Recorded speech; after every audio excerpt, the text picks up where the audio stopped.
Hey survivors, welcome back to Sona Awareness. If you haven't done so already, make sure you subscribe to this channel. Share these videos if you think they might be able to help someone out there. Just comment below and share y'all experiences with me. And in today's video, you guys, I'm going to talk about the malignant narcissist in depth. Any of you all that have been listening to my story know that was my situation. I was dealing with a malignant narcissist, and it was a lot. I went through a lot. So I'm going to tell you everything that I know, the full breakdown of them, so you guys will know what to look out for, and look out for people that you love, your loved ones, and things of that nature. So first of all, I want to tell you that yes, they are very sadistic creatures. They're very sick. They're very sick creatures. A thing to look out for at the beginning is just they're just over friendly.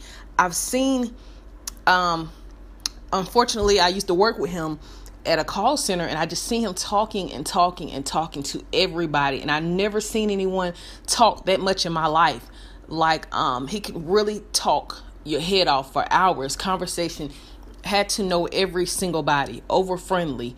And this was, initially to me, the love bombing stage with a lot of people. He was trying to, I feel like, see what he can get, see which person he would be more able to get with, if it's a female, for sex, for a source of supply. He was just over friendly, just peeping out people, trying to see who would best fit for him, who he could use. So just over friendly, too friendly, talking too much.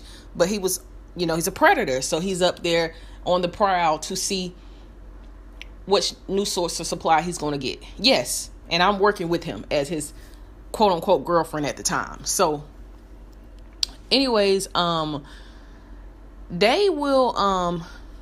they'll like use other people, just like, we know how narcissists are. They'll use other people, and they like to inflict pain. Let's talk about the pain that they like to do. Y'all know I've been out in family court. They don't, they know what you love. They seem to understand, what you love, who you are, and they don't mind adopting, just like you adopted. When you left, if you leave a malignant narcissist, a lot of things change for you. You become a little bit more confident, and you may have gained, a higher paying job or become more educated, and they seem to understand that. So they'll make themselves appear like they are doing good when they're not, because they know people usually can't look into that. Usually if you have to go to court against them, a judge can't look into all that, but they get a chance, unfortunately, to tell the story. So it just works like that. In court, you can pretty much say anything you want to and just have a little bit of facts, just a few facts about things, a little bit of evidence, but you can kind of paint the picture. So they're good at painting this picture that makes themselves seem that they're higher or on the same level as you are, when they could actually be a felon. In his case, yeah, he is. But we'll get on to that. They just like to be looked at as just looked at as successful and things of that nature. They like everybody to think they're successful. So when they inflict pain, they hurt you. This can go one or two ways. They can do it the slow way, or they can do it the fast way. When they're hurting you, if you're in a relationship with them, they're gonna be gaslighting you. Say you had a cocktail the night before, and they'll try to make it seem like you said something that you didn't say. They'll try to really just really adjust and twist things on you to mess with your head a lot and take advantage of that time. And this is if they feel like they're losing control over you, they'll start the gaslighting thing. If they feel like they're losing control over you for any reason, they'll resort to gaslighting. I don't think this is not the most popular manipulative tactic for them. I feel like love bombing is the number one. That's one of their favorite tactics. And projection. They love bombing though, because they get to meet new people, and they get to present themselves as, powerful and strong-minded and kind and a good person. So they love bombing. One of their favorites. Very grandiose. They kind of feel like they're godlike, and they want to be in control over their environment. They want to be in control over everything that's happening in their lives. They attract a lot of karma. Malignant narcissists attract a lot of karma because they do so many horrible things to people, to women. They use people, their parents, their family members.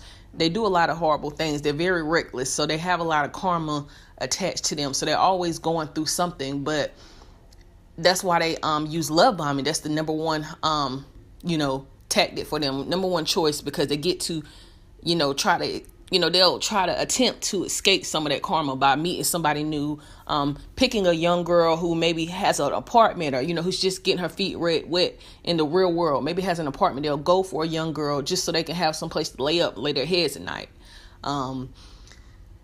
They will keep being friendly to people just so they can see which person they feel like they want to use and can get in with.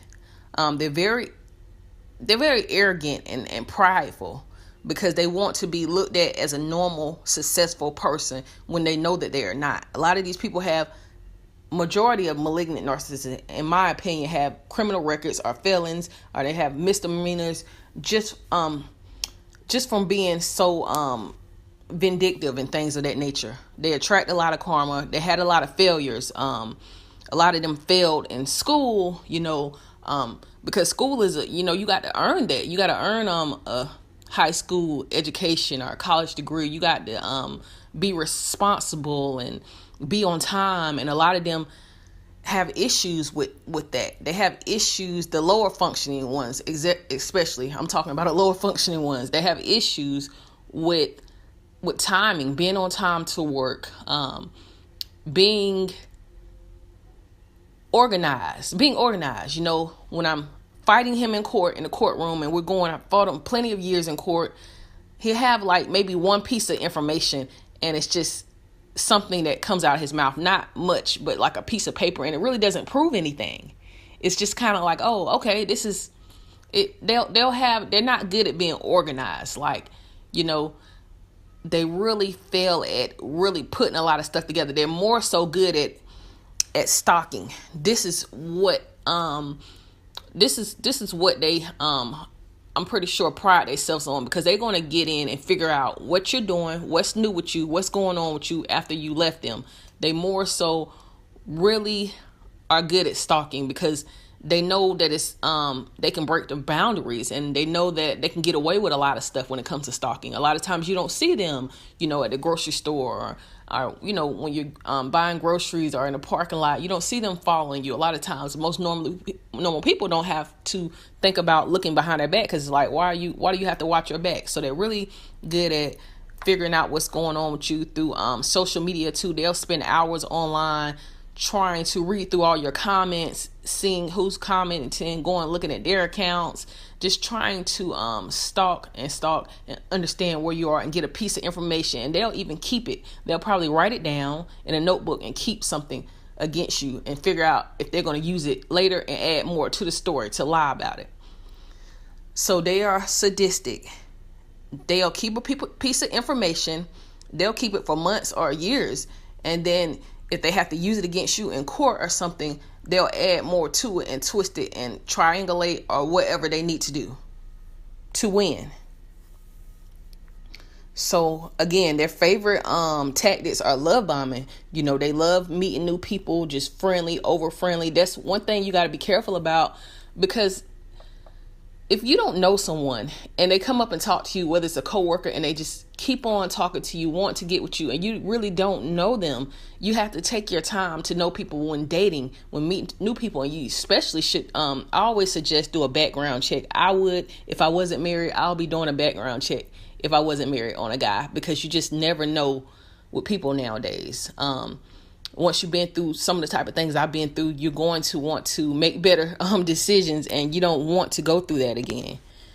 But yeah, just love bombing. They always are appearing to be over friendly. They'll even lie in the beginning stages to make themselves appear more successful, just to get, whatever they want, just to get with the type of person that they want to get with. They love triangulation too. When they're mad at you, they'll resort to pitting you against somebody, or even in family court, they'll pit you against themselves to appear like the better parent, because they know the judge got to make the final decision on what's in the best interest, allegedly, of the child. So they'll pit you against themselves as a parent and say that they're a better, basically, they don't say that they're a better parent than you. They'll just say that they done this with the kid, they done that. They tell people everything they want to hear. They love bomb people. They'll love bomb a judge, love bomb even your attorney. They love bombing people because people just don't get it. They don't get it, and it confuses people because they're thinking this person may be a nice person. It's just, imagine telling somebody everything that they want to hear. That's what malignant narcissists do. If you want to hear somebody's a good parent, malignant narcissists talk about how they take the kid to a basketball court every single Friday and Saturday, and they go to church every Sunday. And this is not true. Obviously, of course, it's not true, but it just sounds good to people. And people, it builds some type of euphoria in people, and people love feeling good. Just imagine me raise my voice and say, "Hey guys, good morning. How are you doing today?" Malignant narcissists know how to, manipulate people, love bomb them, make people excited, make people feel good. It's very sick tactic, but they know exactly what they're doing. They know how to just raise their voices and be calm and confident, sound calm and confident, and tell people everything they want to hear. This is what's very tricky about them, and it messes a lot of people's head up. That's where a lot of people let their guards down, their defenses down, and they necessarily think, okay, this is a good person. And it's a big, big mistake, and I'll tell you why in a little bit. These people are on the prowl. Not people, these creatures on the prowl. They're hunters, They always hunting for somebody. They don't really have friends, because of friends, you have to have a connection. You really have to know the person. See, nobody really knows the malignant narcissist because they're so good at keeping their stuff hidden from other people, even from their immediate family members. They don't really know what's going on with their relationships or the girls that they're dating. They may see them together, but they don't really know much about them. They're hunters. They have a lot of associates. A lot of people know them, but that's about it. They don't know anything else deeper than just knowing them, knowing their name, and conversating with them, because they are conversationalists. They like younger women. I'm not saying that they won't date an older woman, but they like younger women because they know that they are just getting started off in life, and they're a little bit more vulnerable because they, maybe still partying and having a little fun. So it's a rush for them. It's a thrill connecting with a younger woman, a more youthful mate. And, the sex, obviously, they don't really care because they're reckless. They're cheaters. They're going to sleep around with any and everybody. And, they, like I said, they like younger women because a lot of times they themselves being older, they'll date someone 10 years younger than them or whatever.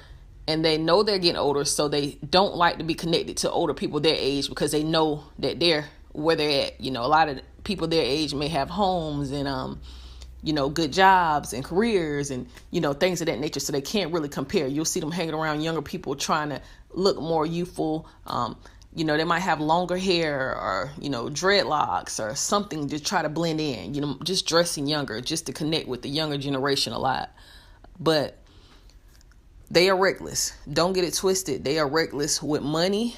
When it comes to money, they are just not good with money. They will try to get caught up in some type of get rich quick scheme or something like that. And a lot of times it fails because they are, they're big at failure. They fail a lot. A lot of things that they try won't work. It's just karma. It's attached to them. They can't escape karma. So they'll try, and everything they try, it fails in some type of way.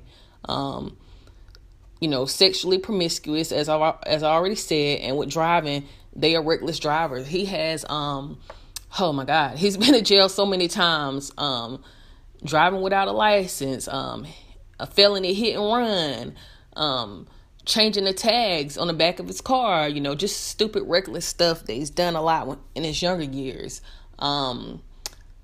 Let's see, fictional tags, license revoked. They had to take away his license just because he wouldn't stop driving, wouldn't stop doing things. Just really reckless, angry drivers. A lot of road rage here with malignant narcissists because Driving it's a thrill for them. It's a thrill for them. So they're on the road, weaving in and out of traffic. If somebody happens to get in front of them and karma happens to them on the road, they're pissed. So they'll get out, let the window down, start yelling and screaming at somebody because they feel like, they're in control on the road. They feel like they're in control. It's a thrive for them. It's a thrill for them. They feel like they can get away with anything they want to in traffic, cutting people off, getting mad if it happens to them, or even if it's not something bad that happens to them on the road. Somebody could just be driving too slow and they'll get pissed. It just depends. So they take their anger out on a lot of people on the road, scaring the hell out of people. They're drivers from hell, So back to their sick little fetishes. They like porn. Some of them, I possibly suspect that some of them could be gay. I just have a strong feeling about this. I just feel like they'll do whatever they have to do to have a roof over their head. So if they have to stay with a whole bunch of gay men or whatever, and no offense to the gay community, no offense, I feel like they will use whoever they have to use just to have a roof over their heads. They're predators, so I wouldn't put that past them, So again, a lot of them are not stable. They're constantly switching jobs just because they messed it up, being late, doing things, and karma ends up catching up with them, and the supervisor's not going to give them no more chances. So yes, they will get fired a lot, because and a lot of times they end up doing drugs, smoking a lot of weed, drinking a lot. That too is going to affect them as far as being responsible. So they're irresponsible. They're going to switch jobs pretty often, and when you're switching jobs, obviously it's a lack of income and resources. So they're constantly trying to look for new sources of supply, for money, for a place to stay, so they can have some food to eat, and they're constantly on the move, constantly on the go. These people don't sit still much because they're the type of people that think, oh, maybe if I go to the gas station, I can meet a girl, I'll meet somebody. They constantly like to be outside the home, moving around to get to know people, for new sources of supply. They really operate off of supply. They really need it because they're predators. They'll switch up a lot of relationships, people they live with, partners, because they can't hide the abuse for too long. They can't hide it for too long. They are very angry. Malignant narcissists are angry. They have a lot of rage. They don't mind kicking you, hitting you, bashing your head into the wall. They'll try to kill you, and they will kill you. I was abused, and I thought I was gonna die. They will they'll cut off your air supply. They'll take it there, And in some cases, some people don't make it out. Some people do make it, through their abuse, and some people don't. It just depends, because they do it when they're enraged. When they're when you cause a narcissistic injury, this malignant narcissist will kill you. Murder is on their mind. It's no doubt about that. They will, when they're like that, they're operating like a sociopath and a psychopath when they're like that. So it's best to just really get your security up really, really high. Move out the state if you can. A lot of people don't want to go there because they say they don't have the resources, but you don't realize how much in danger you are when it comes to these people. When they're enraged, you're really in a lot of dangers, because they're predators, and their predator nature is full force by then. I say, security cameras, motion detectors, not going anywhere alone. You shouldn't go anywhere because they could be outside watching. They just want to get to you. They want to touch you again to see, if they can get to you. It's a thrill for them. So they're really cowards, really, really insane. Really insane. Sharing kids with them, it's just another source of supply to them. They'll take you to court and fight and say anything. They'll take up anything from your past, whatever, anything that they know that they may consider they can use in court against you. They'll take it and try to make you look like the crazy one. That's what's so mind-blowing for people. That's what a lot of people that have been abused by these individuals, they can't take it, because they just can't believe that this insane person is trying to make me look like the insane one. It's a hard pill to swallow because nobody else is really seeing all the things that they've done to you. It's very hard to deal with. So they'll use your kids to get with other women. A lot of weak-minded women out here, and I hate to say this, it's a lot of insecure women out here who really want a man really, really, really, really, really bad. And if they see a guy, for some women, that's just attractive. The way the malignant narcissist feeds it to them, even if they're a woman that doesn't date a guy with kids, the malignant narcissist will make himself appear to be the best man in the world that you ever met. So you should date him. He will do everything in front of you using the kid just to get your attention. He'll probably, if you work at a gas station or even if you work somewhere, doctor's office, he will probably come in there every time just to talk to you and show you that he teaches his kids manners. He'll be like, hey, say hey to her, say hey to the pretty lady, or, they will be extra just to appear to be, they'll use the kid in every way that they can so you can find them attractive. Just by appearing to be nice, they'll use the kid to appear to be nice, to appear to be a good person, to appear to be responsible, because you get a little snapshot, just like in the courtrooms. They only get like a 2-hour snapshot of this person, and most people think, oh, this is a nice person. So if you're at work or somewhere and you get a 10-minute snapshot of them, here and there, you're going to think, oh, they're a nice person. But that's a big, big, big mistake. Big mistake.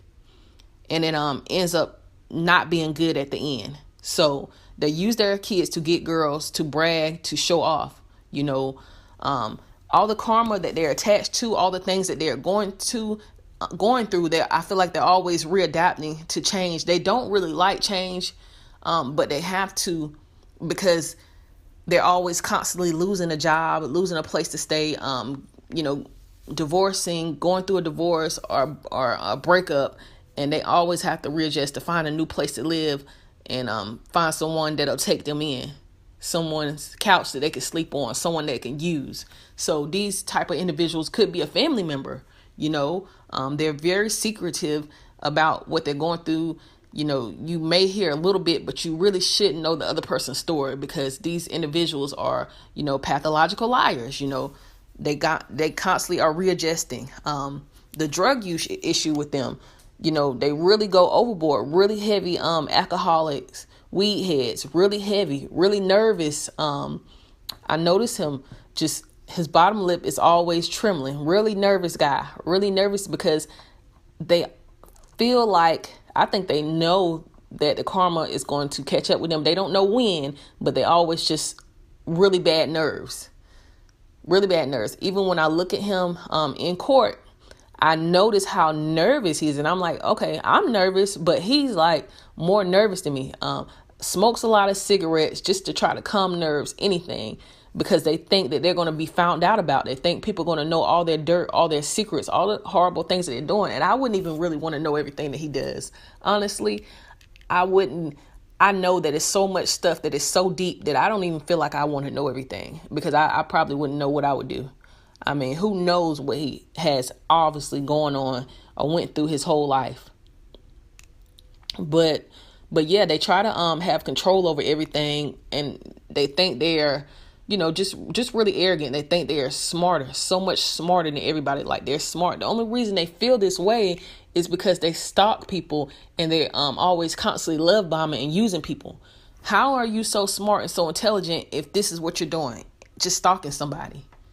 I mean, that's easy to do. Stalk somebody and use somebody. They have you know what? Now that I think about it, to a lot of other men that knew this malignant narcissist, a lot of other men say he's a weirdo. Some men have said he's a weirdo, like he's just weird. And I'm like, what you mean? He's just, I don't know, he's just weird. And other people have said he's a punk. They say he's, like I just, if you take a malignant narcissist around another man in your family or whatever, just see, what their thoughts of of them, afterwards. But obviously you don't want to just take them around. But after you found out about them, a lot of men will tell you like, yeah, I always knew that guy was weird. He just, men can read other men pretty well. And women can read other women pretty well, honestly. So that's pretty interesting to me, how well men can understand how other men are. So, but again, moving on, they are predators. They are constantly preying on weak-minded, insecure people. A lot of them, if they have to get with an older woman, it'll be someone that, that has a home, a place for them to lay in, who's pretty, who's not the smartest, not the smartest cookie in the bunch. They'll get with an older woman who may have a lot of insecurity issues and low self-esteem, that has a different mindset from a lot of people her age. Maybe she doesn't care too much about marriage, or maybe, she just wants somebody there so bad, doesn't care if he has, things going on. He doesn't make much money, they'll go for people like that. But they'll take advantage of anyone, young, old. It doesn't matter. They're dangerous and reckless, and they have a lot of anger issues. The anger issues is what really makes them dangerous more than anything. The anger problems, this could happen at any time. The anger issues, the rage can happen at any different time. It's just a weird thing to try to explain, but if they're under a lot of pressure for something, they could take that rage and those anger issues out with somebody. They'll do things, like I said, to a woman. They don't mind, kicking, bashing your head into the wall, slamming your foot in the door, really a lot of painful things. And they will kill you, with that rage, so they're not good to be in a relationship with, to be friends with. I would say stay away from these people. These individuals, they're predators. They'll put themselves in an environment where there's easy prey. They'll put themselves, for example, a 40-year-old man that's a malignant narcissist will go stay into an apartment complex with younger college students and things of that nature, younger college girls who don't know any better, who's just having fun, and they will charm them and start that love bombing to get to know who they can use. They'll try to use them for money, sex, and and just really mess their lives up to control them. So they are predators. They're confident, they're sneaky, they're always on the go. So at the end of the day, these people don't have good karma. These individuals don't have good karma, and nothing's good coming to them. Nothing's good coming to them. So I hope you guys, avoid them at all costs. Really dangerous individuals. So if you guys have any stories you want to share with me, please just comment and let me know what's going on with you guys. If y'all have a situation or some type of legal situation going on or anything. I'm not an attorney. I'm not a therapist, but I have experienced a lot of things, and I am willing to share those with you and to help you out. Anything that I can, any advice I can give you, I can help you guys. So just I hope you guys enjoyed this video, you guys, and just subscribe and like this video and tell me what you think. Bye.